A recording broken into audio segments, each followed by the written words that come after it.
जो भगवान शंकर हैं, भगवान शंकर ने अपने तेज को भगवान शंकर ने अपने तेज को समुद्र में फेंक दिया था। जो भगवान शंकर का जो तेज था, भगवान शंकर ने अपने तेज को समुद्र में फेंक दिया था और उसी तेज से एक महातेजस्वी बालक का जन्म हुआ था। उन्हीं शंकर जी के तेज से एक महातेजस्वी बालक का जन्म हुआ और वही बालक आगे चल करके जालंधर नाम से प्रख्यात हुआ और बहुत पराक्रमी राजा बना। जो जालंधर था, जालंधर कौन था? जालंधर भगवान शंकर के तेज से प्रकट हुआ था, भगवान शंकर के तेज से प्रकट हुआ था और उसी का नाम जालंधर पड़ा। वो बहुत ही पराक्रमी राजा बना और इसकी जो राजधानी थी वो जालंधर नगरी थी, जालंधर नगरी थी। ये बहुत ही पराक्रमी राजा था, बहुत पराक्रमी राजा था जो जालंधर था। और एक दैत्य थे, दैत्यराज कालनेमी। जो दैत्यराज कालनेमी थे, कालनेमी की कन्या थी बृंदा देवी। जो हम लोग बृंदा देवी बोलते हैं ना, तुलसी महारानी का एक नाम बृंदा देवी है। तो वो जो बृंदा थी, वो बृंदा देवी का जो जन्म था वो दैत्यराज कालनेमी की कन्या थी। कालनेमी की पुत्री के रूप में बृंदा देवी का जन्म हुआ था। जो कालनेमी था वो राक्षस कुल का था, राक्षस कुल का था। राक्षस कुल में जन्म ली थी बृंदा देवी। बृंदा देवी कहां जन्म ली थी? बृंदा देवी राक्षस कुल में जन्म ली थी। लेकिन राक्षस कुल में जन्म लेकर भी बचपन से ही बृंदा देवी भगवान विष्णु की बहुत बड़ी पुजारी थी, भगवान विष्णु की बहुत पूजा करती थी। तो ये देखिए, ये इस पर डिपेंड नहीं करता कि आप जन्म कहां लिए हो। तो हम यहां जन्म लिए हैं तो हमें भक्ति नहीं करना चाहिए। देखिए, बृंदा देवी कालनेमी की पुत्री बनकर के जन्म ली, राक्षस कुल में जन्म ली। आप प्रहलाद को ले लीजिए, प्रहलाद असुर कुल में पैदा हुए। असुर कुल में पैदा होकर के भी भगवान विष्णु की ऐसी उपासना किए, ऐसी उपासना किए। तो ये डिपेंड नहीं करता कि हम तो यहां जन्म ले लिए हैं, हमें भजन करना चाहिए, हमें भजन नहीं करना चाहिए, हम भजन के योग्य हैं, हम भजन के योग्य नहीं हैं। हम लोग ऐसा बोलते हैं। इसलिए जो दैत्यराज कालनेमी था, कालनेमी की पुत्री थी बृंदा देवी और वो बचपन से ही भगवान विष्णु की बहुत उपासना करती थी। बचपन से, कहते हैं ना, पालने में ही बच्चे के पैर बता देते हैं कि बच्चा आगे चल करके क्या करेगा, वो बता देते हैं उसके पैर,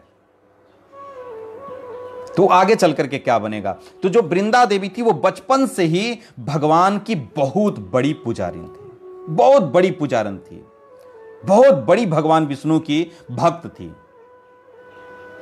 उनका जो विवाह था जालंधर से हुआ।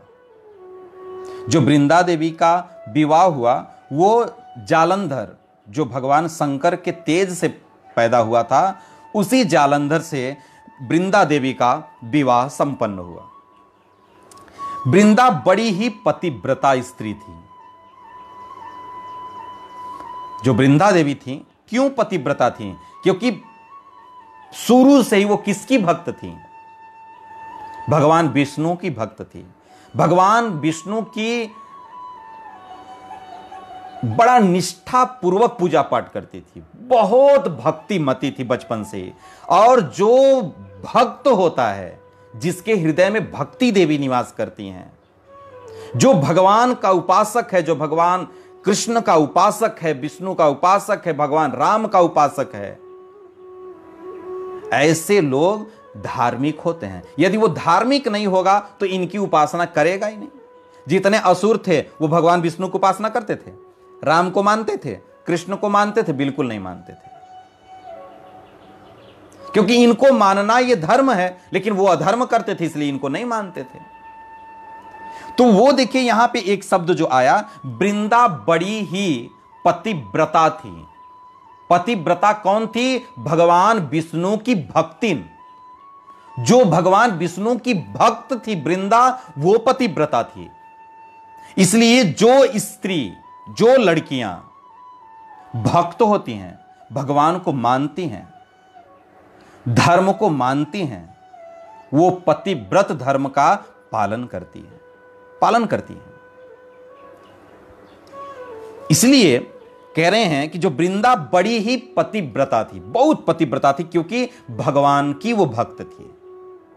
अब भगवान की भक्ति वही करता है जो व्यक्ति धर्म के पालन का इच्छुक होता है। जो धर्म के पालन का इच्छुक है वही पतिव्रत धर्म का भी पालन करता है। क्यों पूछा जाता है? पहले शादी करने से पहले लोग पूछते हैं उसके बैकग्राउंड के बारे में, वो कौन है, कैसा है, क्या करता है, क्या नहीं करता है। क्योंकि होना चाहिए ना कि हमारा जिसके साथ विवाह हो रहा है वो व्यक्ति धार्मिक तो होना चाहिए। कम से कम यदि वो व्यक्ति धार्मिक है तो कभी अधर्म तो नहीं करेगा, धर्म का पालन तो करेगा कम से कम। जिसके लिए आज समाज में इतनी द्वंद्व चल रही है, इतना महायुद्ध चल रहा है, कम से कम इन सब चीजों से तो बचा ही रहेगा। इसलिए उसका विवाह जालंधर से हुआ, लेकिन बड़ी निष्ठा थी अपने पति में और भगवान में। एक बार जालंधर जो था वो लक्ष्मी को पाने के लिए युद्ध किया। लक्ष्मी को पाने के लिए जालंधर ने युद्ध किया, तो लक्ष्मी जी ने उसको अपना भाई स्वीकार कर लिया। जब लक्ष्मी जी ने उसको अपना भाई स्वीकार कर लिया तो वहां वो बेचारा हार गया, क्योंकि गया था प्राप्त करने के लिए, पत्नी बनाने के लिए गया था। लेकिन जब वहां लक्ष्मी जी ने उसको अपना भाई स्वीकार कर लिया तो वहां से हार के चला आया। वहां से हार करके वह पार्वती जी के पास पहुंचा, भगवान शंकर जी बन करके। जब पार्वती जी के पास पहुंचा तो वो भगवान शंकर बन करके पहुंचा। वो सोचा कि पार्वती जी पहचानेंगी नहीं। प्रभु थोड़ी स्पीड कम रखिएगा, यहाँ पे काफी इंपॉर्टेंट है। तो जहां पे जो भगवान शंकर के पास जब जालंधर गया तो वो वेश बदल करके गया कि वो हमें नहीं पहचान पाएंगी। लेकिन जो पार्वती जी थी वो भी पतिव्रता स्त्री थी, वो भी अपने पतिव्रत धर्म का पालन करने के कारण वो भी तुरंत पहचान गई कि ये हमारे शंकर जी नहीं है। जैसे पार्वती जी ने भगवान राम का परीक्षा लिया था, उन्होंने सीता बन करके मिल गए, पार्वती जी मिल गई रास्ते में। भगवान राम बोले, अरे माते आप यहां क्या कर रही हैं? तब पार्वती जी शर्मा गई थी। तो जिनके अंदर धर्म की शक्ति होती है, जो धर्म का पालन करते हैं, उनके अंदर सामर्थ्य होता है। कहते हैं धर्मो रक्षति रक्षित। यदि आप धर्म की रक्षा करेंगे तो धर्म आपकी रक्षा करेगा, आपके साथ अधर्म नहीं होने देगा। तो जो पार्वती जी थी वो भी पतिव्रत धर्म का पालन करती थी, पतिव्रता स्त्री थी।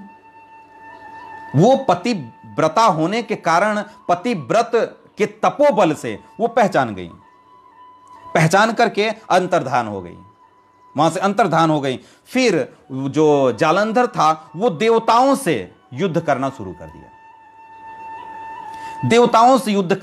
कर दिया। और जब वह देवताओं से युद्ध करने के लिए गया तो जो वृंदा मतलब संकल्प लेकर के पूजा में बैठ गई। क्योंकि वृंदा संकल्प लेकर के पूजा में बैठ गई, वो पतिव्रता स्त्री थी।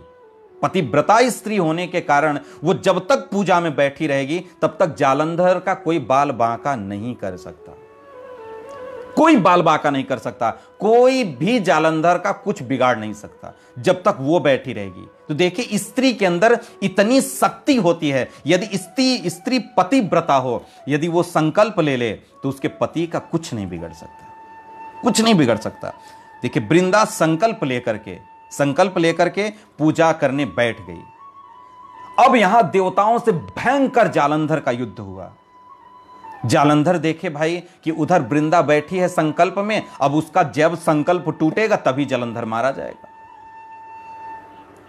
अब जालंधर मारा कैसे जाएगा जब वृंदा का संकल्प टूटेगा। देखिए, वृंदा उसकी पत्नी थी, वो संकल्प लेकर के बैठी है जालंधर के लिए, तो उसका संकल्प टूटना चाहिए।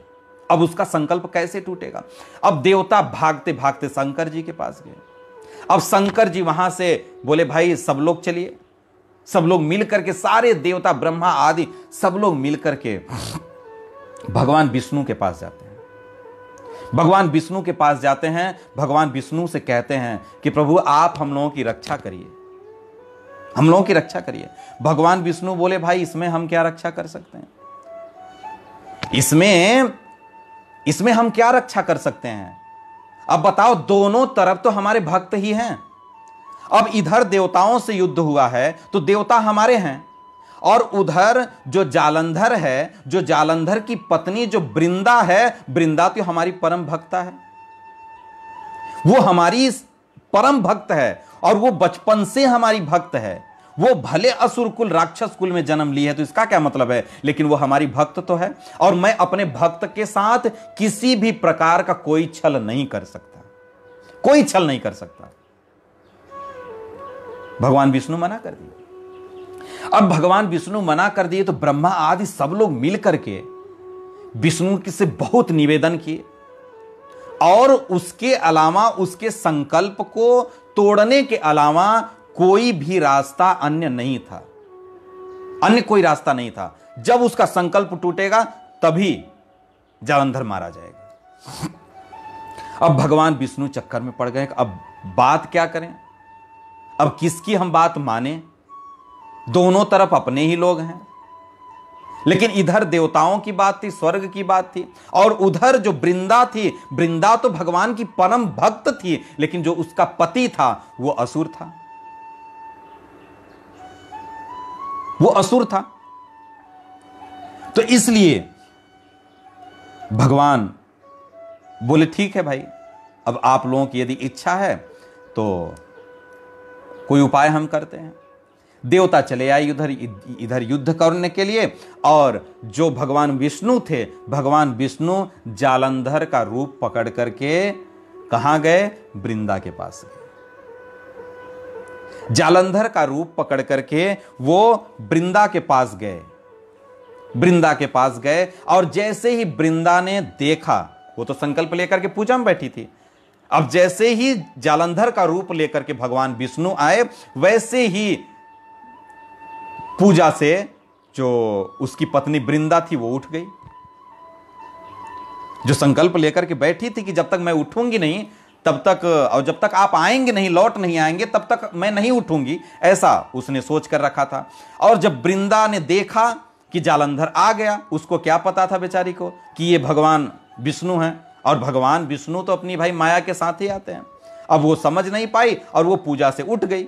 पूजा से उठ करके आई, जैसे ही भगवान विष्णु का, जो जालंधर रूप में भगवान विष्णु थे, उनके पैरों को छुई, जैसे ही छू करके प्रणाम की, वैसे ही जालंधर का सर कट करके धड़ अलग होकर के आया, उसके सामने गिर गया।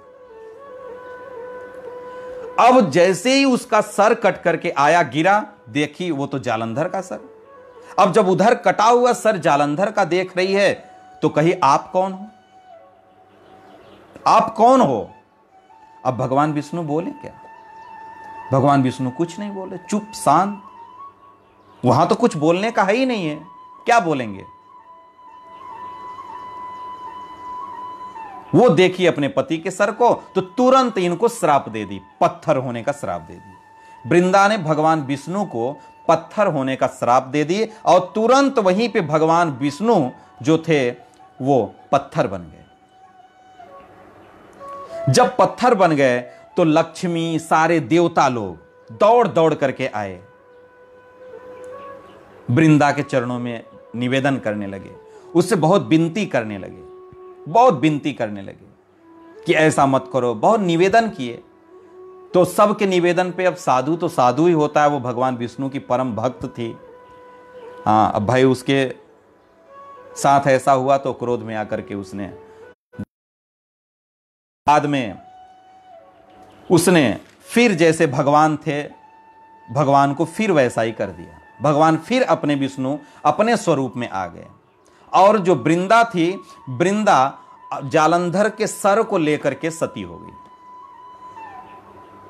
जालंधर के सर को लेकर के सती हो गई। जब जालंधर के सर को लेकर के सती हुई वृंदा, तो उसी राख से एक तुलसी का पेड़ निकला। एक तुलसी का पेड़ निकला। और जब तुलसी का पेड़ निकला तो भगवान ने वर दिया। भगवान ने वर दिया कि आज से बिना तुलसी दल पधराए मैं आज से कुछ भी स्वीकार नहीं करूंगा। तुलसी महारानी को वर दे दिए। तुलसी महारानी को वर दे दिए कि आज के बाद बिना तुलसी के मैं कोई भी वस्तु स्वीकार नहीं करूंगा। और आज से मेरा एक स्वरूप इस पत्थर के रूप में रहेगा, जिसका नाम शालिग्राम होगा। जिसका नाम शालिग्राम होगा।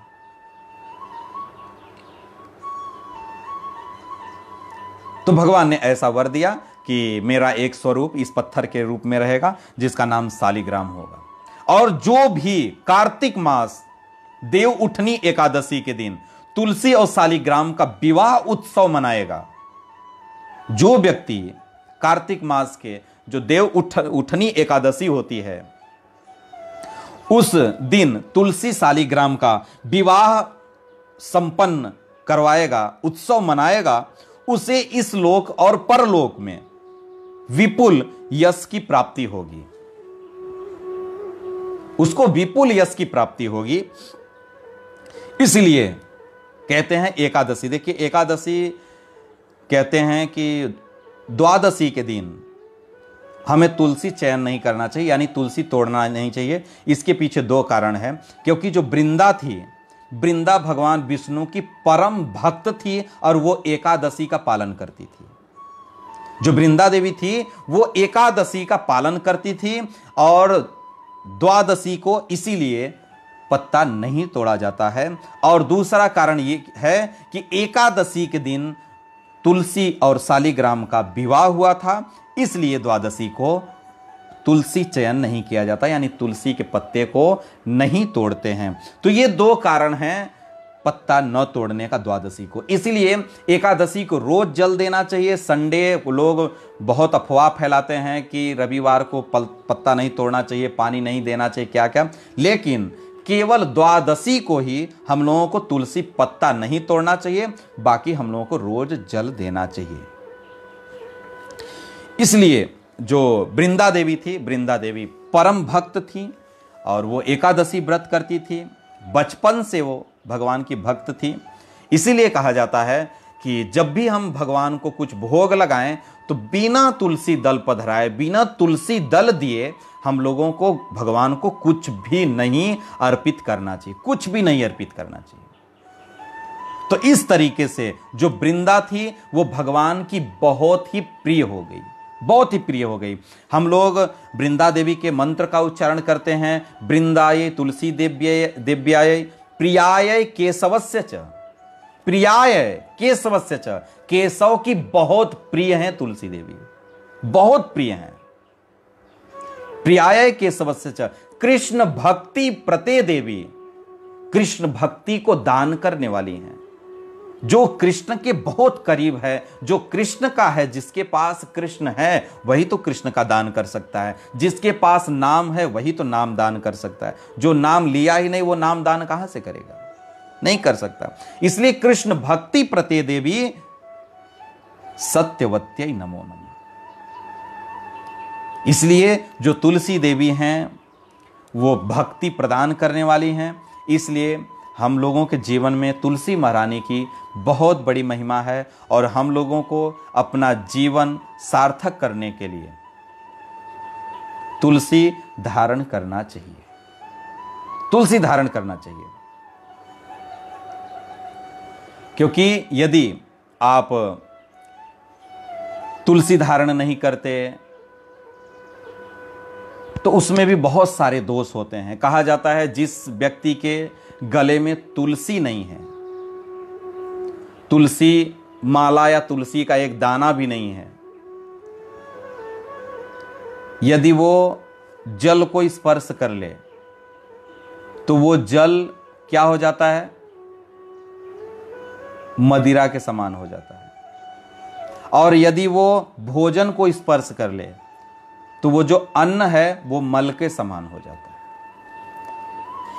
पहले के जो संत महात्मा थे वो यदि किसी के गले में तुलसी की माला न हो, यदि वो नहाने वाले जल को भी छू लेता था तो उस जल से वो स्नान नहीं करते थे।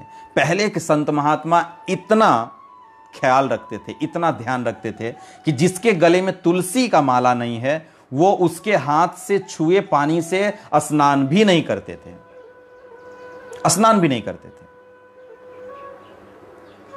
इसलिए भागवत में भी सुखदेव गोस्वामी जो बोले हैं कि गोपियां कहती हैं कि जो वृंदा देवी हैं, यदि इस संसार में मनुष्य का कल्याण करने का यदि सामर्थ्य है तो वो है वृंदा देवी में, भगवान तुलसी महारानी में। तो इसलिए हम लोगों को तुलसी के माले को हम लोगों को धारण करना चाहिए, तुलसी का माला हम लोगों को पहनना चाहिए अपने आध्यात्मिक जीवन में विकास करने के लिए।